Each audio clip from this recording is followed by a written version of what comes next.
오늘의 말씀은 마가복음 8장 27절에서 9장 1절까지의 말씀입니다. 예수와 제자들이 빌립보 가이사랴 여러 마을로 나아가실새 길에서 제자들에게 물어 이르시되 사람들이 나를 누구라고 하느냐. 제자들이 여짜와 이르되 세례 요한이라 하고 더러는 엘리야 더러는 선지자 중에 하나라 하나이다. 또 물으시되 너희는 나를 누구라 하느냐.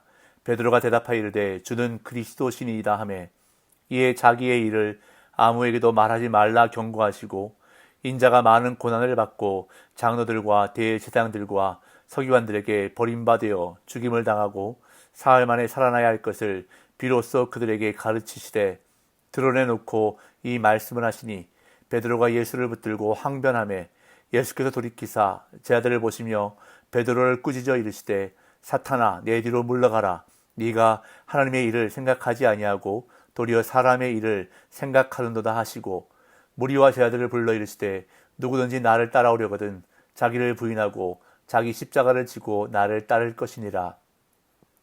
누구든지 자기 목숨을 구원하고자 하면 잃을 것이요 누구든지 나와 복음을 위하여 자기 목숨을 잃으면 구원하리라.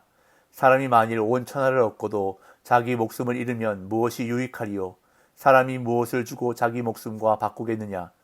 누구든지 이 음란하고 죄 많은 세대에서 나와 내 말을 부끄러워하면 인자도 아버지의 영광으로 거룩한 천사들과 함께 올 때에 그 사람을 부끄러워하리라. 또 그들에게 이르시되 내가 진실로 너희에게 이르노니 여기 서 있는 사람 중에는 죽기 전에 하나님의 나라가 권능으로 임하는 것을 볼 자들도 있느니라 하시니라. 아멘. 마가복음에는 세 개의 큰 단락이 존재합니다. 첫 번째 단락은 1장 14절부터 8장 26절까지로 갈릴리에서의 예수님의 행적을 기록한 단락입니다. 두 번째 단락은 8장 27절부터 10장 52절까지로 예루살렘으로 가는 길에서의 예수님의 행적을 기록한 단락입니다. 그리고 세 번째 단락은 11장 1절에서 15장 39절까지로 예루살렘에서의 예수님의 행적을 기록한 단락입니다. 오늘 본문은 두 번째 단락이 시작되는 부분으로 마가는 이제 갈릴리에서의 예수님의 행적에 대한 서술을 마치고 예루살렘으로 가는 길에서의 예수님의 행적에 대해 서술하기 시작합니다. 예수님이 갈릴리에서 많은 표적과 기사를 일으키셨지만 사람들은 그 의미를 깨닫지 못하는 모습을 보였습니다. 그런데 안타깝게도 제자들 역시 그 의미를 깨닫지 못했습니다. 이 예수님은 예루살렘으로 가는 길에서 제자들을 집중적으로 교육하시는데 그 첫 번째 주제가 바로 예수님은 누구신가 였습니다. 오늘 본문 27절 28절입니다.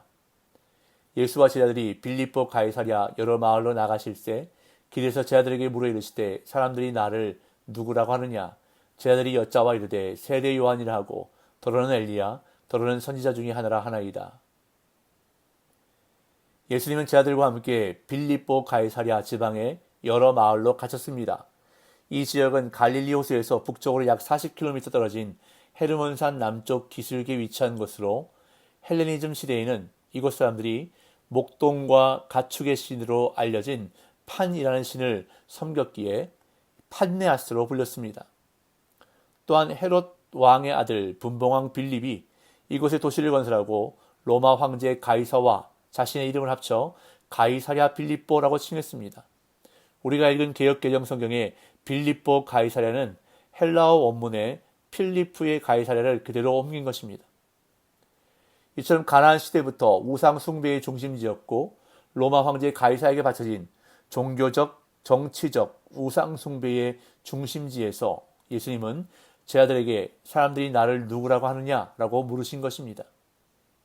이에 제자들은 세례 요한이라 하고 더러는 엘리야, 더러는 선지자 중에 하나라 하나이다 라고 대답했습니다. 이런 대답이 나온 것은 아마도 세례 요한과 예수님이 동시대에 활동했기에 사람들이 이 둘을 구분하기 힘들었고 당시 사람들이 엘리야의 귀환을 믿고 있었으며 또한 예수님이 자신을 선지자로 암시하셨기 때문입니다.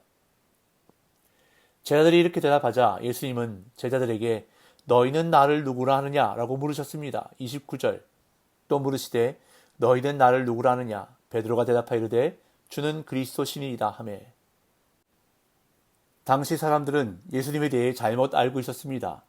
예수님을 세례 요한 혹은 엘리야 혹은 선지자 중의 하나라고 생각했습니다. 이것은 예수님에 대한 오해였을 뿐 아니라 세례 요한이나 엘리야에 대한 무지에서 비롯된 오판이었습니다. 그들은 메시아의 길을 예비한 자들이었을 뿐입니다.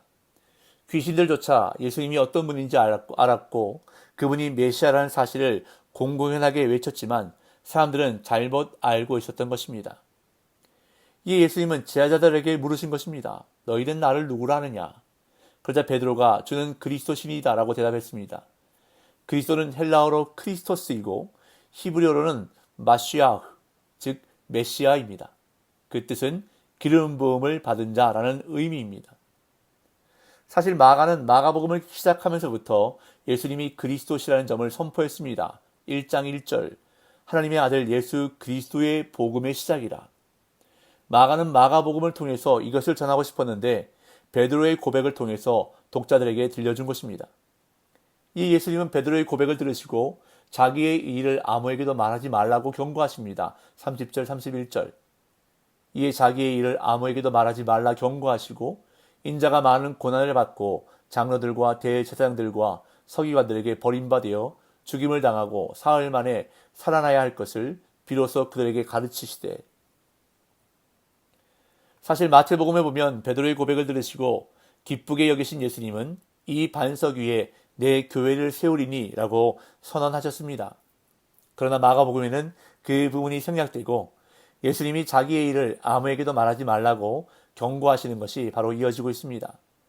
여기서 말씀하시는 자기의 일은 그리스도라는 예수님의 정체성에 관한 것입니다. 이것을 말하지 말라고 경고하신 이유에 대해서는 오랫동안 논의되어 왔는데요. 가장 적절한 설명은 아직은 예수님이 그리스도라고 밝힐 시점이 아니었기 때문이거나 사람들에게 쓸데없는 소망을 불러일으켜 표적만 구하거나 정치적 혁명을 기대하게 되는 것을 막기 위해서였을 것으로 여겨집니다. 그런 다음 예수님은 제자들에게 처음으로 순환과 부활을 예고하셨습니다. 인자가 많은 고난을 받고 장로들과 대제사장들과 서기관들에게 버림받아 죽임을 당하고 사흘 만에 살아나야 할 것을 비로소 제자들에게 가르치신 것이었습니다. 여기서 주목해야 할 것은 예수님이 베드로의 고백을 들으신 다음에 순환과 부활에 대해 비로소 곧 처음으로 가르치셨다는 것입니다. 이렇게 해서 예수님은 그리스도라는 칭호를 순환과 부활에 연관시키셨습니다. 그러자 베드로가 이 말씀을 듣고 예수님께 항변했습니다. 32절 33절 드러내놓고 이 말씀을 하시니 베드로가 예수를 붙들고 항변하며 예수께서 돌이키사 제자들을 보시며 베드로를 꾸짖어 이르시되 사탄아 내 뒤로 물러가라. 네가 하나님의 일을 생각하지 아니하고 도리어 사람의 일을 생각하는도다 하시고. 예수님께서 처음으로 제자들에게 드러내놓고 고난과 죽음과 부활에 대해 말씀하시자 베드로가 예수님께 항변했습니다. 여기서 항변했다라고 번역된 헬라어 에피티마오는 33절에서 예수님이 베드로를 꾸짖었다라고 할 때 꾸짖어와 같은 단어입니다. 지금 베드로는 예수님을 꾸짖은 것입니다.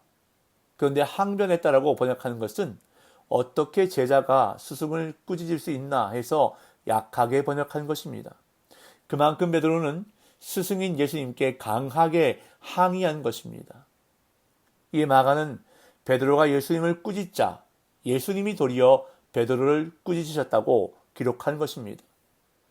예수님이 갈릴리에서 행하신 수많은 이적에도 불구하고 사람들이 진리를 깨닫지 못한 이유는 하나님의 일이 아니라 사람의 일을 생각했기 때문이었는데 베드로를 비롯한 제자들도 예외가 아니었던 것입니다. 그래서 예수님은 세속적 관점으로 그리스도를 생각한 베드로를 향해 사탄아 내 뒤로 물러가라 라고 강하게 질책하셨습니다. 그런 다음 예수님은 제자들에게 바로 제자도에 대해서 가르쳐 주셨습니다. 34절에서 38절 무리와 제자들을 불러 이르시되 누구든지 나를 따라오려거든 자기를 부인하고 자기 십자가를 지고 나를 따를 것이니라. 누구든지 자기 목숨을 구원하고자 하면 잃을 것이요 누구든지 나와 복음을 위하여 자기 목숨을 잃으면 구원하리라. 사람이 만일 온 천하를 얻고도 자기 목숨을 잃으면 무엇이 유익하리요? 사람이 무엇을 주고 자기 목숨과 바꾸겠느냐? 누구든지 이 음란하고 죄 많은 세대에서 나와 내 말을 부끄러워하면 인자도 아버지의 영광으로 거룩한 천사들과 함께 올 때에 그 사람을 부끄러워하리라. 예수님은 베드로를 꾸짖으신 후에 바로 제자도에 대해 가르치십니다. 예수님의 제자가 되기 위해서는 첫째, 자기를 부인해야 한다고 말씀하십니다. 자기의 야망이나 꿈이 아닌 하나님의 꿈, 곧 영혼 구원의 열정을 품어야 한다는 것입니다. 둘째, 자기 십자가를 져야 한다고 말씀합니다. 십자가는 죽음의 형태이기에 자기 십자가를 지는 것은 자신을 죽이는 것을 의미합니다. 셋째, 예수님을 따라야 한다고 말씀합니다. 예수님보다 앞서지 말고 돈과 명예를 따르는 것이 아니라 오직 예수님께 목표를 두고 따라야 한다는 것입니다. 넷째, 예수님과 복음을 위해 목숨을 내놓아야 한다고 말씀합니다. 시간과 물질과 정력을 자신을 높이는 데 사용하지 말고 복음을 위해 사용해야 한다는 것입니다. 이러한 제자도의 정신을 갖고 따르는 자는 영생의 구원을 받을 것임을 또한 말씀하십니다. 그리고 고난당하는 그리스도와 제자도를 부끄러워하며 거부하는 자를 종말의 심판자로 오실 예수님도 부끄러워하실 것이라 말씀합니다. 그런 다음 제자들 중에서 하나님의 나라를 볼 자가 있다고 말씀하시는데, 이는 이어지는 내일 본문의 사건인 변화산 사건을 3명의 제자들이 보게 되는 것을 염두에 두신 말씀으로 해석할 수 있습니다. 9장 1절. 또 그들에게 이르시되 내가 진실로 너희에게 이르노니 여기 서 있는 사람 중에는 죽기 전에 하나님의 나라가 권능으로 임하는 것을 볼 자들도 있느니라 하시니라. 예수님의 제자가 된다는 것은 예수님을 닮아가는 것입니다. 그리고 자기를 부인하고 자기 십자가를 지고 예수님을 따라가야 합니다. 또한 예수님과 복음을 위해 수치와 조롱과 죽음까지 각오해야 한다고 오늘 본문은 우리에게 말씀하십니다. 예수님은 저와 여러분들을 제자로 부르셨습니다. 그리고 오늘도 그 제자의 길을 묵묵히 걸어가기를 원하시고 계십니다. 오늘 이 하루도 예수님의 뜻을 위해 내 뜻을 내려놓고 내가 져야 할 십자가를 묵묵히 지고 예수님을 따라가는 복된 제자의 삶 살아가시기를 예수님의 이름으로 축복합니다.